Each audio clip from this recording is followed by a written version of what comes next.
এই মহিলাটি ৫,০০০ বছর ধরে জীবিত একটি মমি। তার চোখে দুটি মণি এবং শরীর জুড়ে বিভিন্ন রকমের চিহ্ন খোদাই করা আছে। তার শরীরে প্রচুর পরিমাণে বিষাক্ত পারদ ঢোকানোর মাধ্যমে তার দানবের সাথে বিনিময়যুক্ত শক্তিকে দমিয়ে রাখতে হয়। একবার তাকে মুক্ত করা হলে সে পৃথিবীতে চিরস্থায়ী অন্ধকার নিয়ে আসবে।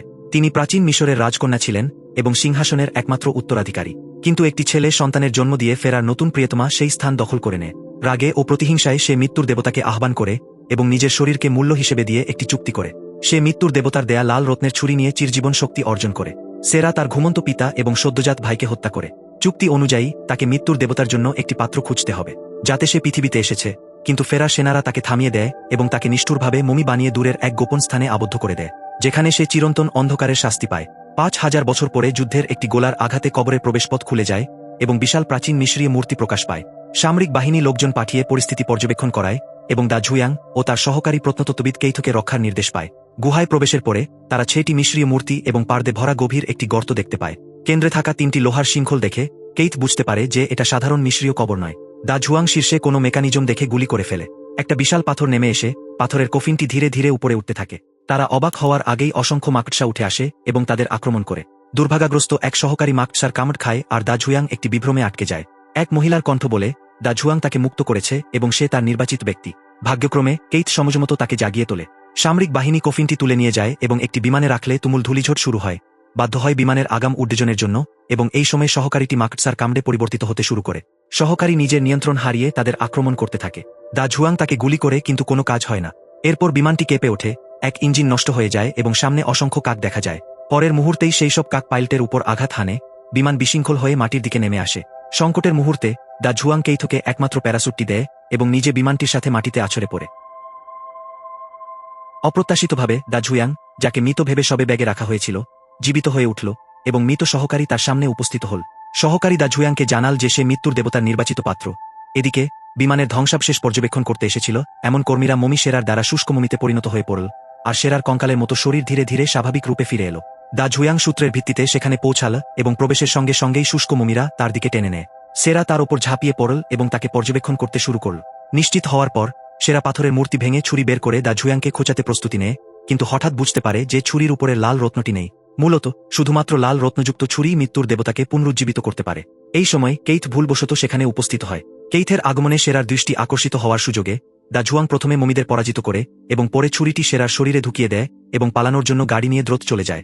অনেক দূর না যেতেই তাদের পেছনে ধাওয়া করা শুষ্ক মমিদের দ্বারা আক্রান্ত হয়ে সেই ঢালু পথ দিয়ে নিচে পড়ে যায়। সেরা ধোঁয়ার ভিতর থেকে বেরিয়ে আসে এবং দা ঝুয়াং মনে করে যে সময় এসেছে সাহসিকতার প্রদর্শন করার।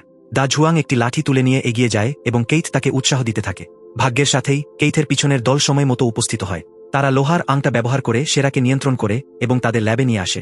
সেরার চারপাশে লোহার শিকল দিয়ে বেঁধে তার শরীরে পুনরায় পারদ ইঞ্জেকশন দিতে থাকে, কারণ এইভাবে তার ভেতরের অশুভ শক্তি দমন করা সম্ভব হয়। সেরা দা ঝুয়াংকে বলল যে সে মৃত্যুর দেবতার নির্বাচিত ব্যক্তি এবং লাল রত্নযুক্ত ছুরি যখন তার শরীরে প্রবেশ করবে তখন মৃত্যুর দেবতা পুনর্জীবিত হবে। দা ঝুয়াং ও কেইথ চলে যাওয়ার পর সেরা একটি পোকামাকড়কে নিয়ন্ত্রণ করে একজন কর্মীর শরীরে প্রবেশ করায় এবং ওই কর্মী তার হাতুড়ি নিয়ে নিয়ন্ত্রণ যন্ত্রে আঘাত করতে শুরু করে। এই মহিলাটি ৫,০০০ বছর ধরে জীবিত একটি মমি। সে তার দেহে আটকানো পারদ বাইরে বের করে এবং লোহার শিকল ছিঁড়ে ফেলে একটি ভয়ঙ্কর ভঙ্গিতে উঠতে শুরু করে। এরপর সে নিরাপত্তারক্ষীর শক্তি সম্পূর্ণরূপে শুষে নিয়ে নিজের শক্তি পুনরুদ্ধার করে এবং সঙ্গে সঙ্গে সমস্ত কাজ ঝনঝন শব্দে ভেঙে যায়। মিশরের ধুলো পুরো শহরটিকে ঢেকে ফেলে। এদিকে প্রত্নতত্ত্ববিদরা একটি কবর খুঁজে পায় এবং সেই কবরের ভিতরে ছুরির লাল রত্নটি আবিষ্কার করে। সেরা এই রত্নের অবস্থান অনুভব করে সেই কবরস্থানে পৌঁছে সেখানে ঘুমন্ত মমিকে জাগিয়ে তোলে এবং সকল সৈনিকদের হত্যা করে রত্নটি পায়। সেরা মৃত্যুর দেবতার আনুষ্ঠানিকতা সম্পন্ন করার পথে এগিয়ে যায় এবং সে তার আহ্বান করা মমিদের দিয়ে দা ঝুয়াং ও তার সঙ্গীকে নিকটস্থ নর্দমার দিকে ঠেলে নিয়ে যায়।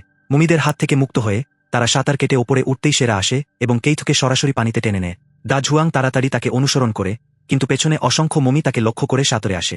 দা ঝুয়াং কেইথকে খুঁজে পায়, কিন্তু মমিরা তাকে ধরে জলের ওপরে নিয়ে আসে। জলে ডুবে থাকা কেইথকে দেখে দা ঝুয়াং হতাশ হয়ে পড়ে।